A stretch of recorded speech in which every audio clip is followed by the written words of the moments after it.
जब आप यहां पधारे हो तब हम सब आपके स्वागत के लिए आतुर हैं। प्रधानमंत्री जी, आपकी अगुवाई में आज जो शौर्य यात्रा हुई, यह यात्रा सालों तक याद रखी जाएगी। कल आपने 72 घंटे ओमकार जाप में भी आपने जाप किया। आज शौर्य यात्रा में जब आप नगर में निकले तभी लाखों शिव भक्त के ओम नमः शिवाय के नारे देश के हर कोने तक पहुंचे। हम सभी शिव भक्त आपके आभारी हैं।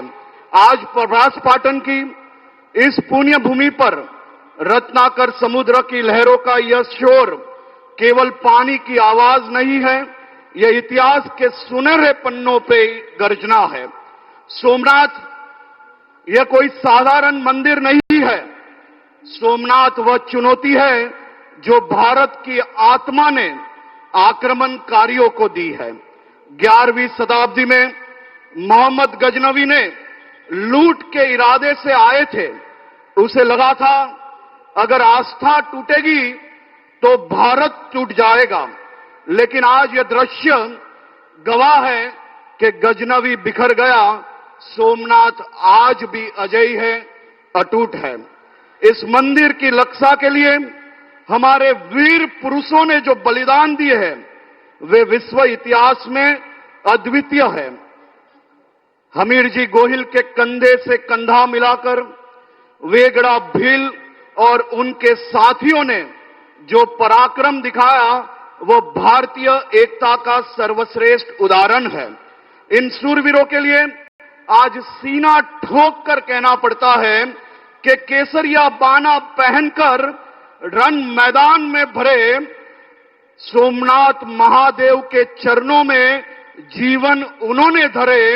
हमीर जी की हुंकार और वेगड़ा भील की ललकार सोमनाथ में गूंज रही, आज भी उनकी पुकार।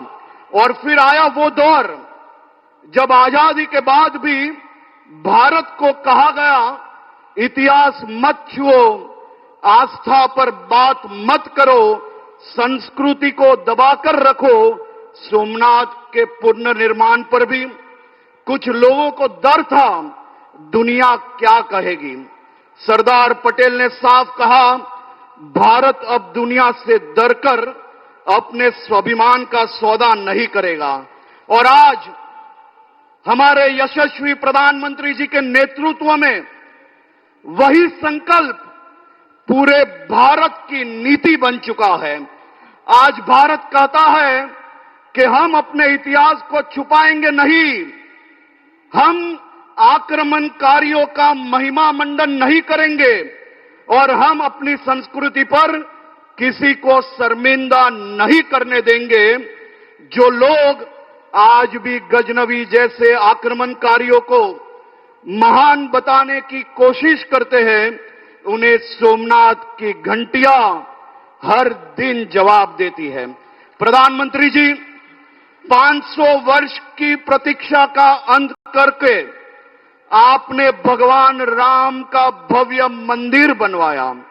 बाबा विश्वनाथ की नगरी को आपने वह दिव्य स्वरूप दिया जिसने भारतीय आस्था को नई भव्यता प्रदान की। उज्जैन के महाकाल लोक का निर्माण की अनंतता का साक्षात्कार है। हिमालय की चोटियों से लेकर समुद्र के किनारों तक आपने तीर्थों का जो कायाकल्प किया है, यह दृढ़ संकल्प का परिणाम है। फिर एक बार मैं आप सबका स्वागत करता हूं और मेरे जैसे लाखों करोड़ों युवा प्रधानमंत्री जी के बहुत बहुत आभारी हैं। मेरी और मेरी बाद की पीढ़ियों के लिए प्रधानमंत्री जी ने विकास भी किया और विरासत भी दी। मेरी और मेरे बाद की पीढ़ियों के लिए प्रधानमंत्री जी ने देश के हर मंदिर में एक नया संकल्प के साथ विकास भी किया और देश के लाखों करोड़ों युवाओं को रोजगारी भी दी है। मैं सभी युवाओं की ओर से आपका बहुत बहुत आभारी हूं। जय सोमनाथ।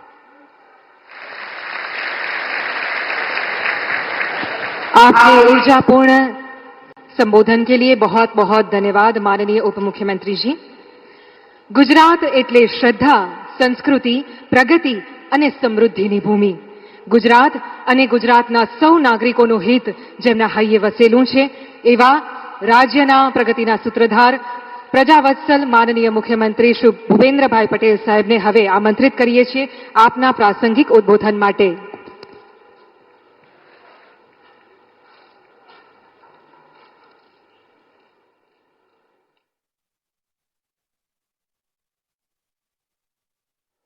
સોમનાથ સ્વાભિમાન પર્વ કાર્યક્રમમાં આપણી સૌની સાથે મંચ ઉપર ઉપસ્થિત વિશ્વના સર્વાધિક લોકપ્રિય નેતા અને ભારતના યશસ્વી વડાપ્રધાન આદરણીય શ્રી નરેન્દ્રભાઈ મોદી સાહેબ, મારા સાથી નાયબ મુખ્યમંત્રી શ્રી હર્ષભાઈ સંઘવી, મારા સાથી મંત્રી શ્રી જીતુભાઈ વાઘાણી, અર્જુનભાઈ મોઢવાડિયા, પ્રદ્યુમનભાઈ વાજા, કૌશિકભાઈ વેકરિયા, સાંસદ શ્રી રાજેશભાઈ ચુડાસમા, આમંત્રિત સર્વે સંતગણ, પ્રેસ મીડિયાના મિત્રો સૌને મારા નમસ્કાર।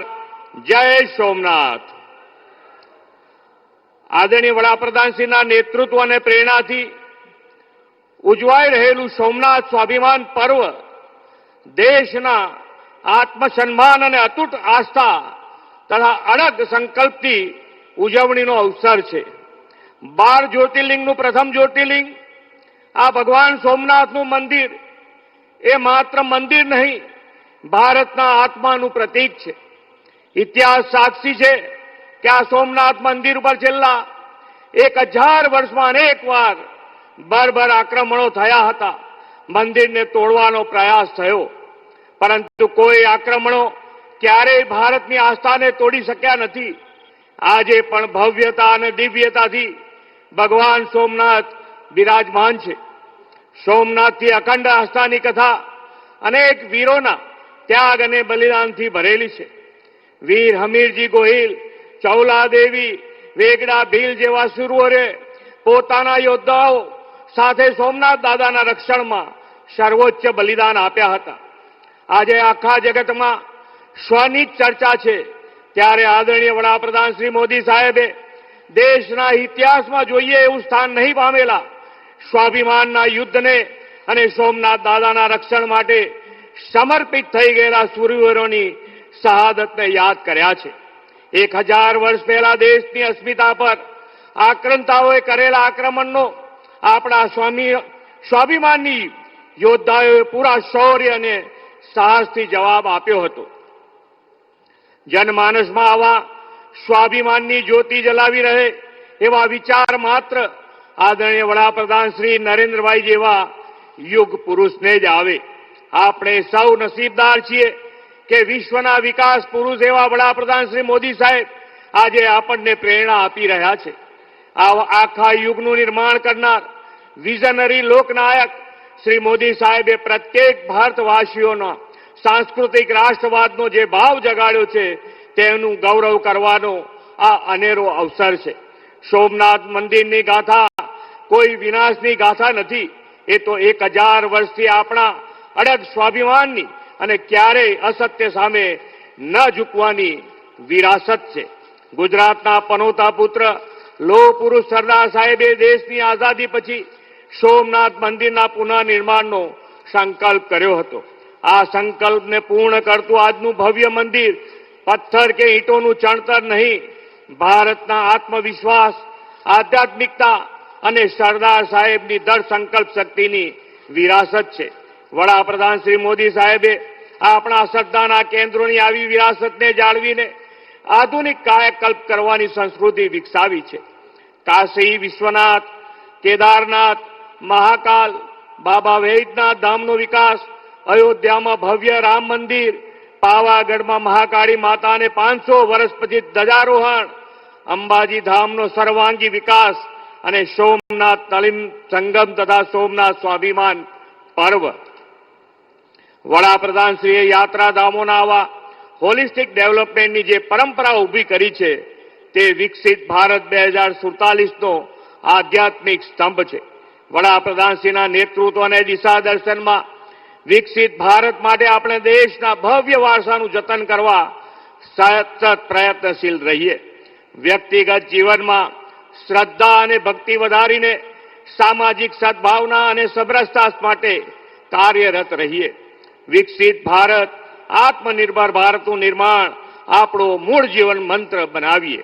આપણે સૌ સોમનાથ દાદાના ચરણોમાં પ્રાર્થના કરીએ કે લોકલાડીલા વડાપ્રધાન શ્રી મોદી સાહેબને દીર્ઘાયુ અને અખંડ શક્તિ આપે. ભગવાન સોમનાથના કૃપા આશીષથી તેમના નેતૃત્વમાં ભારત વિશ્વગુરુ સ્થાને બિરાજે. આ સોમનાથ સ્વાભિમાન પર્વ એ દિશામાં પ્રેરણા આપનારો ઉત્સવ બને, એ જ પ્રાર્થના સાથે વિરમું છું. ભારત માતા કી જય. વંદે માતરમ. જય જય ગરવી ગુજરાત. જય સોમનાથ.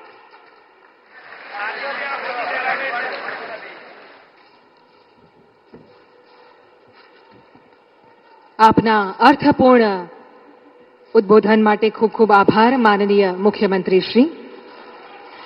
चंद्रदेव द्वारा स्थापित सोमनाथ महादेव मंदिर का महत्व भारत के पौराणिक, ऐतिहासिक, सांस्कृतिक दृष्टिकोण से भी अनन्य है.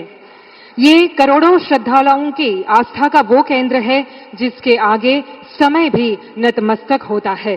आइए देखते हैं सोमनाथ मंदिर की स्थापना से लेकर अब तक की भव्यता की यात्रा एक फिल्म के स्वरूप में. सौराष्ट्रे सोमनाथम, जहां प्रकाश का जन्म हुआ वो प्रभास है. यहाँ की हवाओं में ऋषियों का तप है और लहरों में महादेव का जय घोष.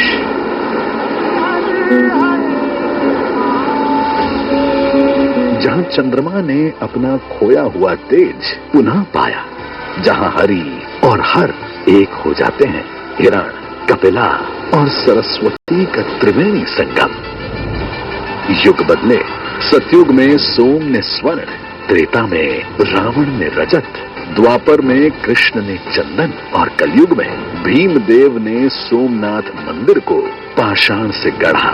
ये भूमि परशुराम के तप, रघुनंदन राम की भक्ति और बलराम के महाप्रयाण की साक्षी है.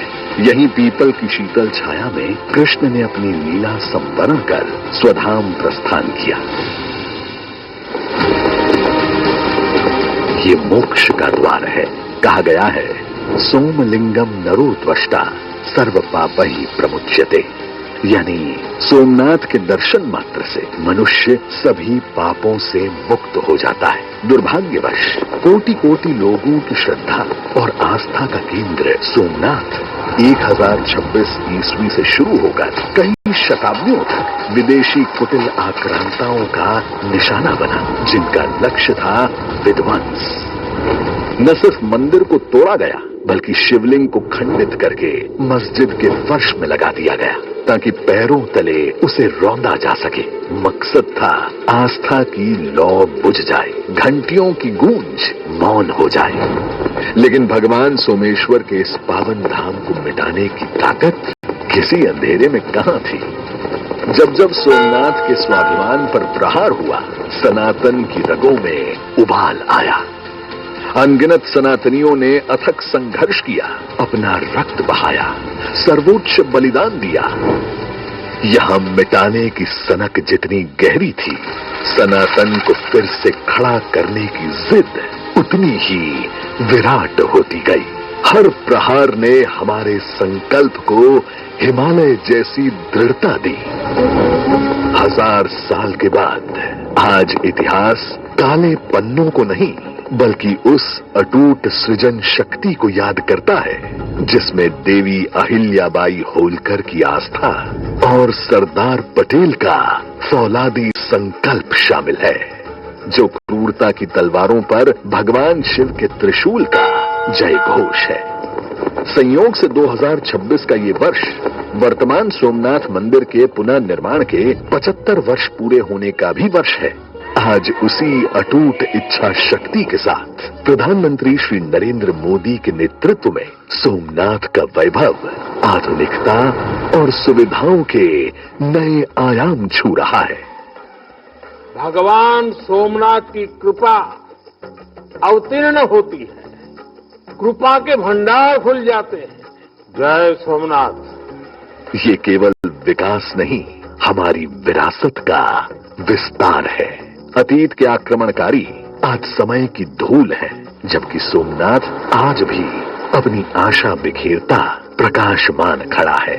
हम देश के अतीत से जो सीखना चाहते हैं, सोमनाथ जैसे आस्था और संस्कृति के स्थल उसके अहम केंद्र हैं।